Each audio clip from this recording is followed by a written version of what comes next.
we're going to do the Dragonstone Noble. As you can see here, we're going to try to do as much as we can similar to the box art, or I'm sorry, the card. And so here's the model. I've already primed it in my signature silver surfer look. Let me make sure you can focus in on that. Okay, and so let's get ready. First step, we're going to take our favorite color of all times, Hasdrac yellow. And we're going to start putting out the yellow parts. Thankfully, this glorious model, it has a lot of the yellow, so it's going to be a little bit easier to paint over. And not a lot of the horse is actually visible, which might present itself with other more complex problems, but I think we're going to just try to soldier on and, do what we got to do. I really like this model, not only because it just looks like a cool model, but also it also has the ability to be a solo unit, and it gives the Baratheons like a much needed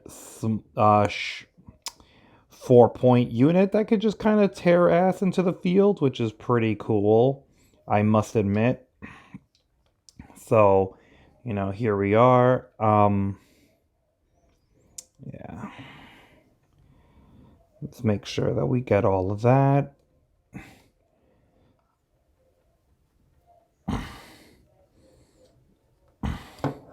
Again, I don't know what the tactics of having your horse completely covered by cloth being.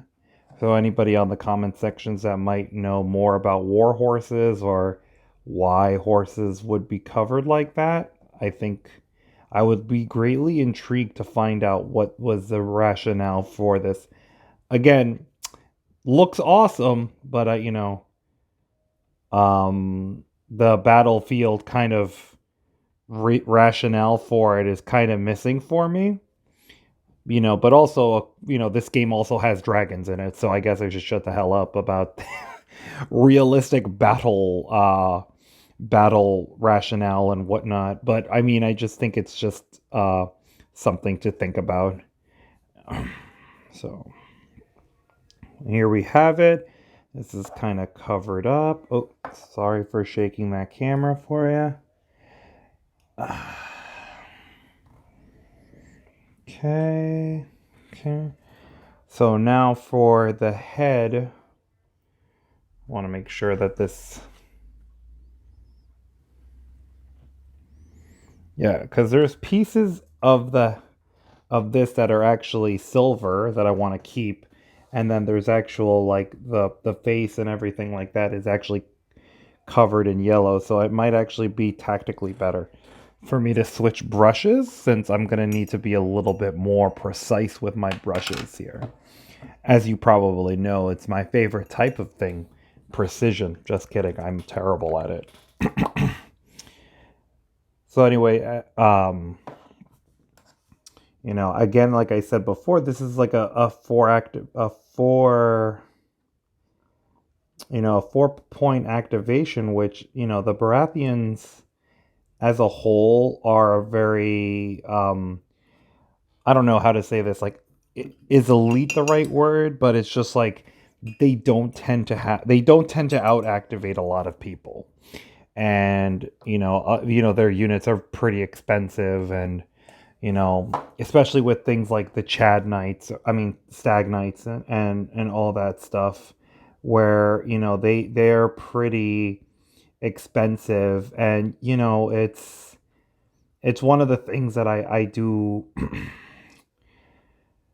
I do wish that the Baratheons kind of had a little bit more on the activation side of the house, but at the same time, that's what makes them a cool army, that you get to, like, you have to be very cool with what you got to pick, and you have to be very efficient with your points, which, is something that you have to think about, and, like, again, I'm not a Renly player, but, like, for example, like, you could theoretically have an all Rose Knights army, right? But then, you have an all Rose Knights army, and that's really expensive, but then you might not have enough activations for the rest of the army.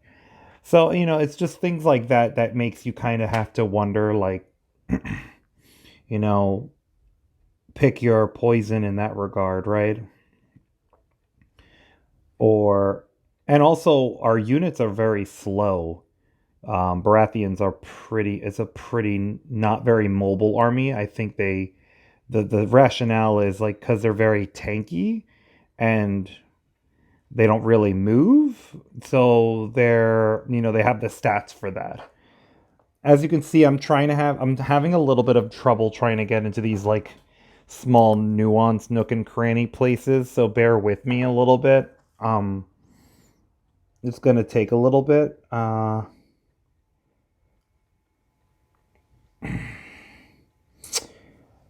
But again, like I said, that this is such a beautiful model. This is the pain is gonna be worth it. um okay, so now we have to color his part of his armor, because if you see the card, he has like yellow on his armor. So we're gonna do that right now. And by the graces of the Red God, he doesn't have the Stannis Baratheon sigil on his chest, because that was actually something that I was not looking forward to trying to attempt to paint. Again, that's why I named this list these videos attempt to paint, because I have a sneaking suspicion that there's gonna be one time where you know I'm not gonna be too happy with the painting that I did on a particular model. And I give so much credit to folks who can freehand a lot of these things. I mean, talk about ultimate painters. I give the ultimate respect to. I mean, anybody who could do freehand work when it comes to this stuff, they're in a whole different league. They're on a different planet compared to everyone else. Like we're mere peons in their graces, you know what I mean? But other than that, I do find it very cool to see uh the artwork that this community has been able to do, um with either like putting turtles for the Estermont, I think that's how it's pronounced, um shields, or doing Stannis Baratheon's sigil on shields. Like, it's just really great, and I give a lot of those people credit. So yeah, yikes. That's what I get for going to Muay Thai while trying to paint this.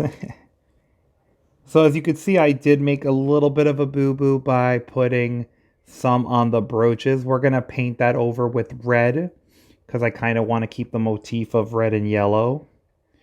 But overall, I'm liking how this is coming out so far. Uh, um, yeah, perfect.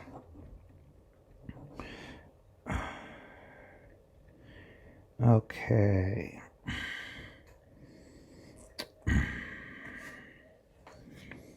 Make sure to get that last piece of the horse's face, since we don't want a silver horsey. Okay, so that's the yellow portion. So now we're going to work on the browns. So the first brown we're going to put is for the hair of this what majestic creature. And we're going to use not Rawhawks, Mornfang Mornfang Brown. That's the one that we're going to use. Let me just adjust that for a little bit.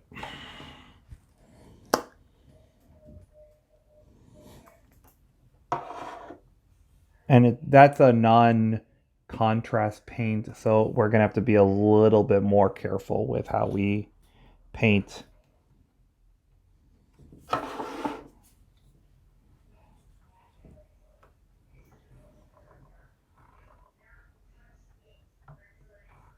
Sorry, just wanted to make sure it was focused.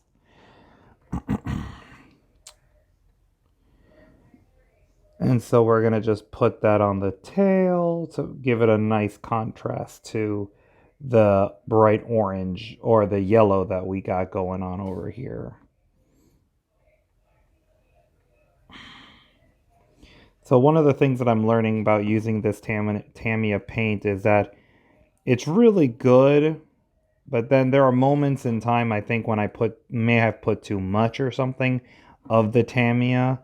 It doesn't lend itself to be painted over, which, or it might be because I thinned my paints too much, so that might have been an issue, or that my brush just doesn't want to, you know, help a brother out, as they say, as the kids say. But overall, I'm not one of those that believes that if you don't have the perfect brush, you're not going to be able to paint anything, and that, your paint jobs are always going to suffer. Like anything else, paintbrushes are a tool, and you have, there are people that do amazing work, and they use, 99-cent store brushes. Again, like I said in my previous videos, like, not everyone's going to be Picasso, not everyone's going to be, an amazing painter. But the fact of the matter is that you need to keep on trying and to keep on going for it, because that's the only way you're going to get better. One day I'm going to show some of my first minis that I painted and compare them to some of the stuff that I painted, recently, and show that there is hope for folks who feel like, oh, like I'm never going to be as good, and, comparing yourself and everything like that. I think that's one of the things that I love about the internet, is that you can really find people that love this hobby as much as you and painting, but then you run the risk of also, like, comparing yourself and being unfair to yourself, and, not wanting to paint or get as involved in the community as you would like because of that. And that's a shame. Like, nobody should ever have that should never happen. So sorry, I'm just doing the finishing touches on the horse over here. There's some pieces that are silver still showing, and we don't want that. That's no bueno. So we're not going to do that. We're not going to allow that to happen. Okay, so now we're going to get some wildwood.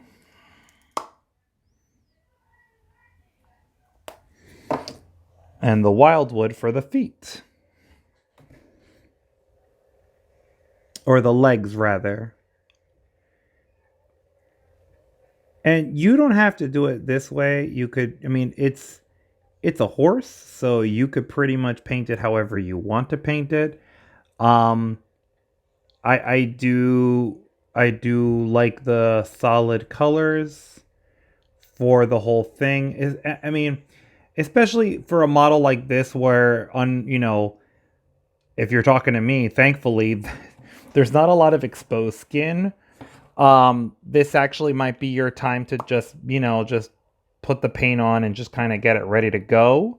But if you really want to get intense with it, like, you can really just blend and make sure that your paints, your legs look just straight fire.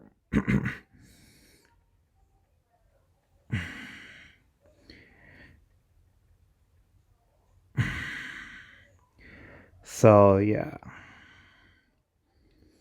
And what we're going to do later, once this brown dries, we're going to actually put a wash over it to make the feet look a little bit darker than the legs, so they can actually, what's it called? So there's some differentiation there with the hooves. One of the good things about this being such a covered model is that, it's a very forgiving model for when you make mistakes like yours truly has been making.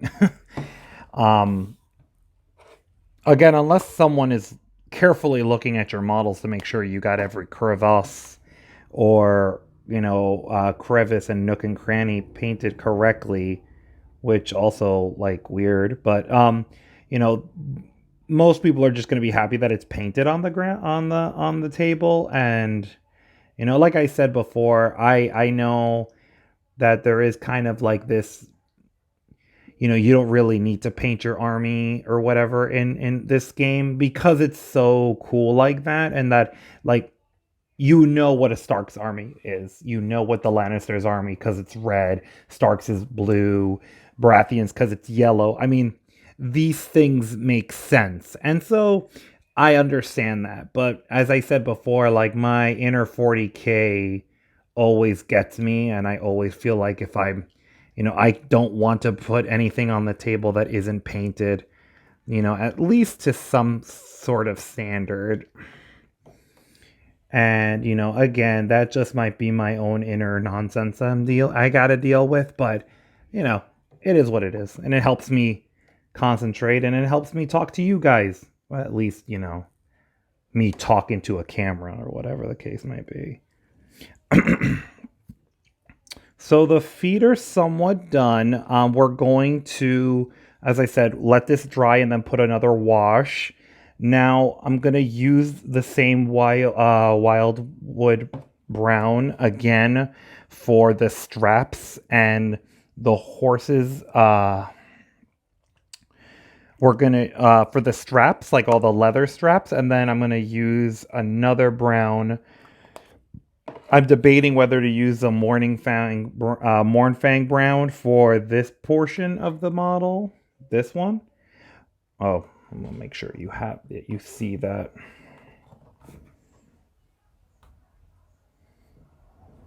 There you go.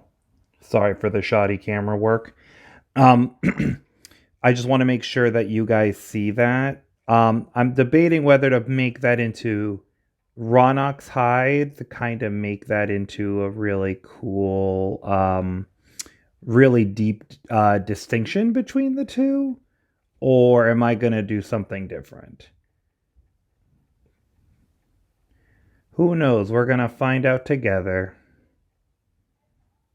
And then for the eyes of the horse, again, I think we could get away with just putting what's the word? We could use black contrast for it, and then black Templar, not black contrast. Oh my Jesus. We'll use Black Templar in order to just, for that portion, because usually horses' eyes are a little bit darker. But again, because they're found in nature, as Ian Malcolm once said, life finds a way. And so I'm sure you will find horses that have light around the eyes, which, sorry, always makes me happy.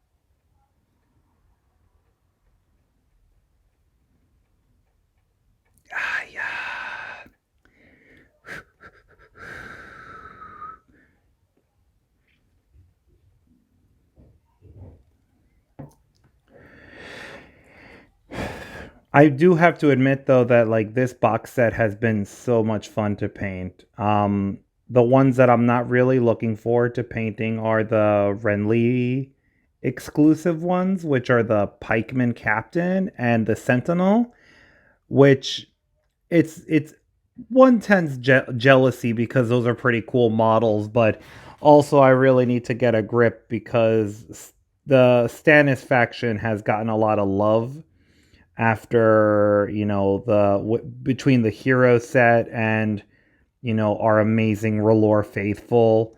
Really, I just need to shut the heck up about more stuff for Stannis, the Stannis faction. Even though go Stannis huge Stannis fan, but like the old saying goes, every army that is good is overpowered and needs to be nerfed, but every army that you play needs to be buffed, obviously. So that goes without saying. Okay, do.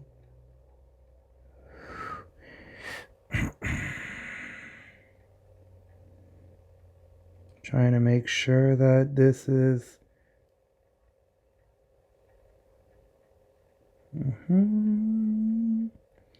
Yeah. And so for if you're noticing that there's like pieces that I'm trying not to like this right here. I don't know if you can see this, but there's like a little horn there. Because I don't have my Xandri dust with me, I need to buy some. I am actually not going to paint that just yet. I'm going to just leave it as like a steel, like like a metal antler, which I think is such a you know it's such a cop out, but it's unfortunately I don't really feel like running to the store to buy Xandri dust and everything like that. I know I'm a terrible content creator. Yikes. So I just got to make sure that you're folding, that's focusing.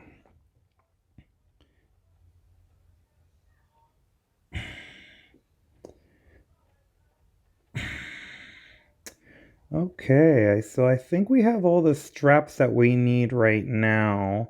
The rest we're going to kind of do with red and try to fix.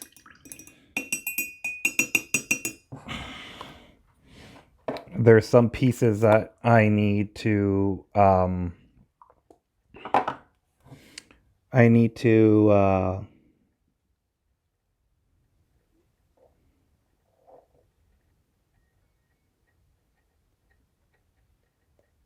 I just want to just do some double tapping on that. Make sure that that works. Okay, that one's pretty good. Okay. So now we're going to... So some of the other straps that need to be done are going to be done in Blood Angels Red, which is another contrast paint that is going to be featured prominently in the next video I'm going to be doing, which is the Red Priestess, which, if you haven't had the chance to play against them, they are quite magical. So now...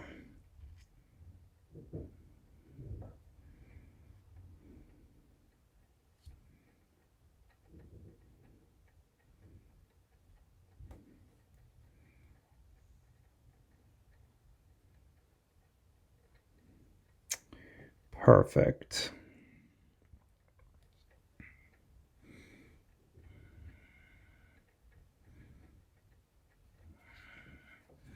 So now we're going to do these little areas.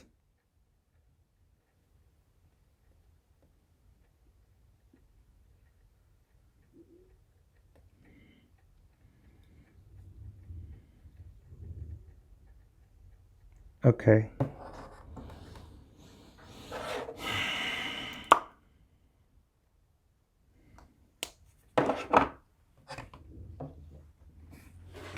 See if I can get this done.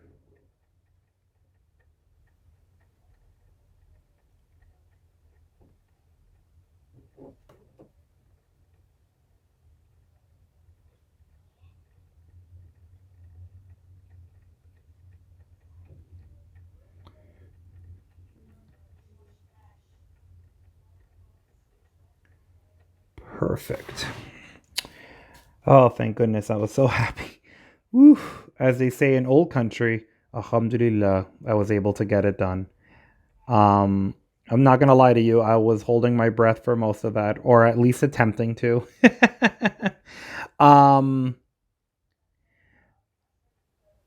one of the things that I like to tell people, or, I tell people when they ask me, hey, why are you doing, YouTube videos? Like, what made you do it?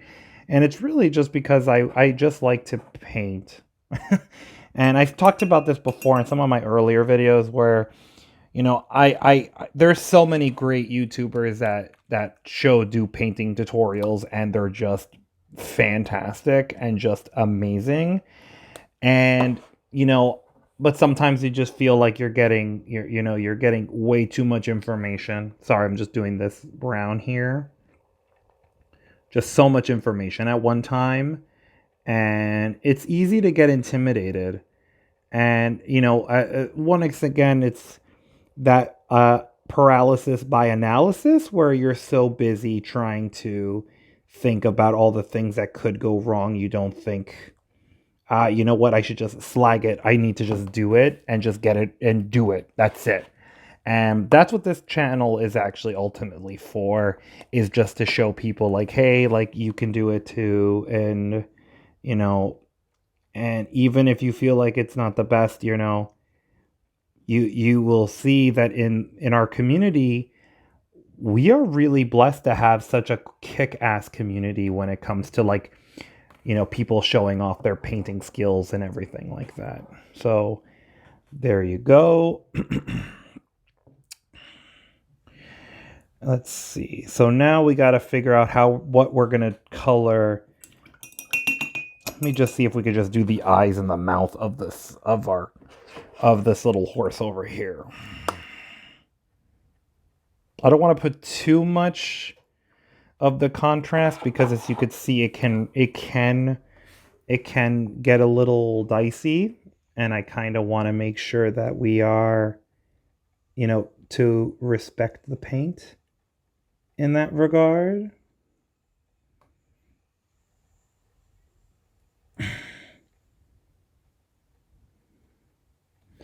And again, like my method of Silver Surfering, my priming my models like Silver Surfer for at least the Baratheons, it really does help make these guys like a lot, to paint them a lot faster. I say that as this video is going to be like half an hour or whatever, but hey, whatever, it is what it is.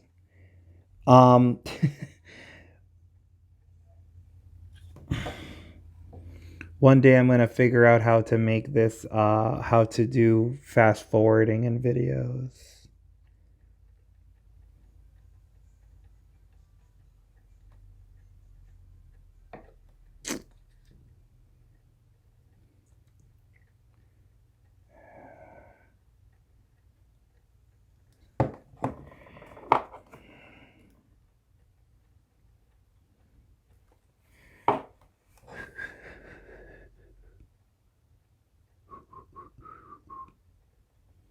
Okay, so the eyes are done. So is the mouth for the most part.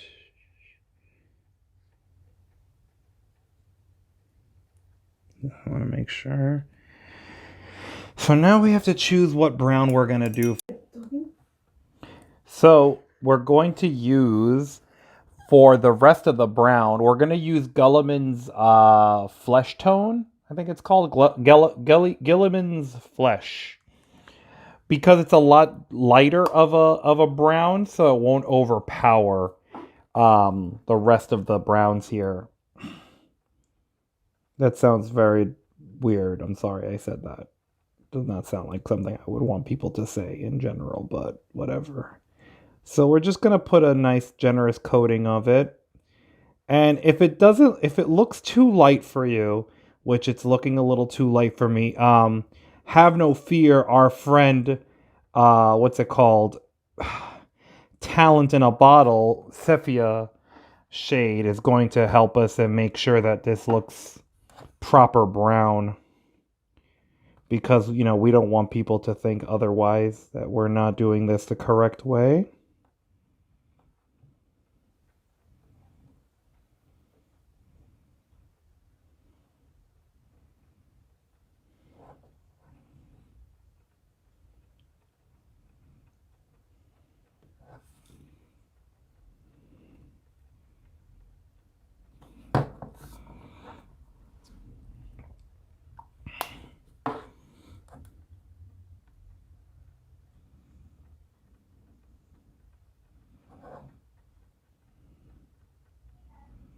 Perfect.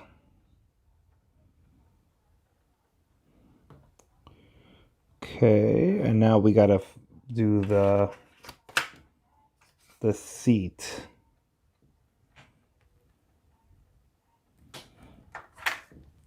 Which is going to match the color of the front.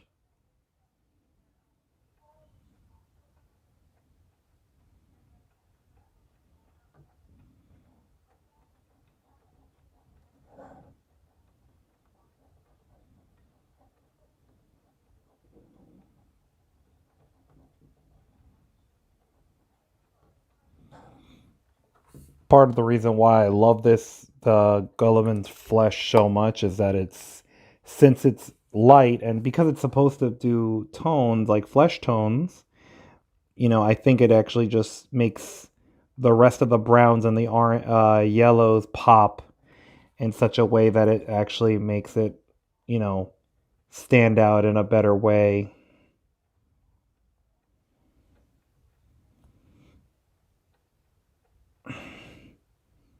Because you don't want to be known as the better. You always want to be known as the better man, even though that song is pretty depressing as all hell.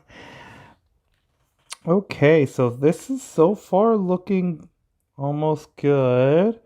Now we're gonna do my second favorite part of this whole thing. We're gonna put some of a wash over it, and I gotta just find the proper brush.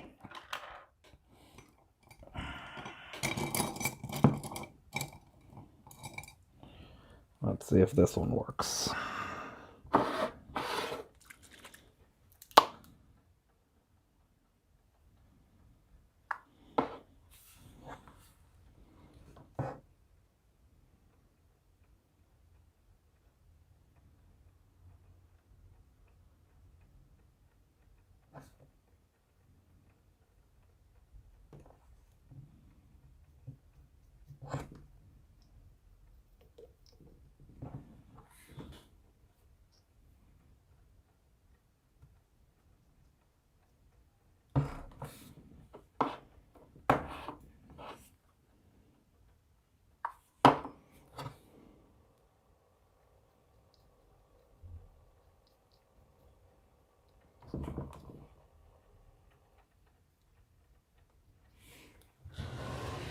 So as you can see, I'm trying to do the shading in as best as I can to kind of make it look like a more natural look and less Silver Surfery.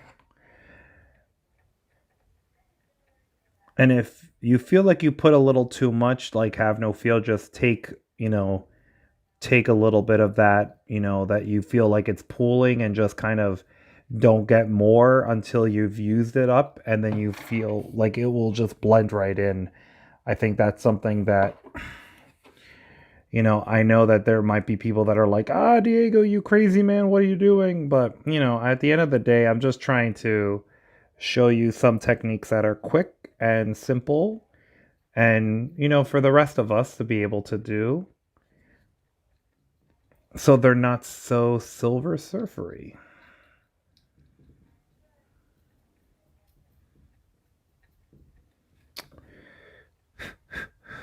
Perfect. See, as you can see, it's a lot less brighter now. And it's going to probably look a lot better once it's all dried up.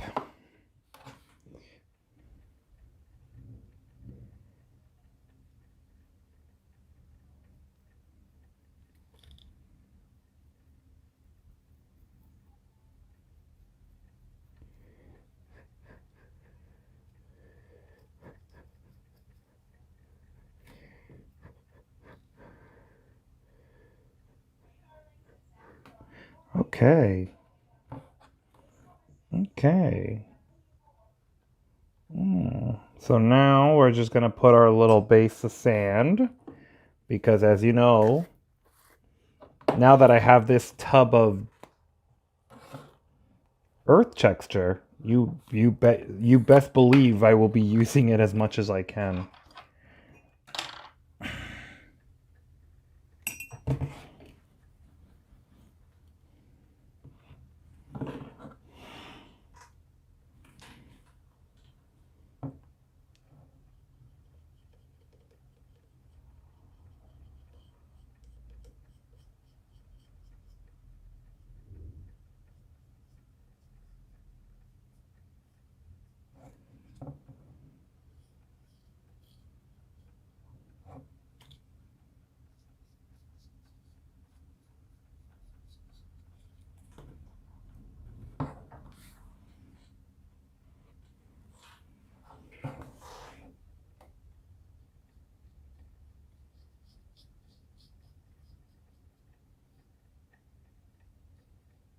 And as you could see, just put this whole underneath this whole thing.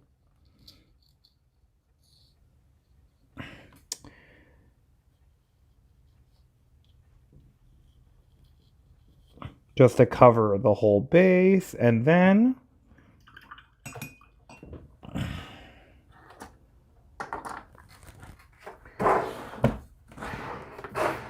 so normally, hopefully you have your Highland grass or whatever you're gonna use, but boom. Ah, yeah. Where did it go? Boom. Ta-da.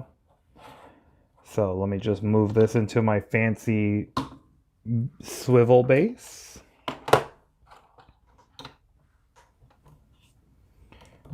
And there you go.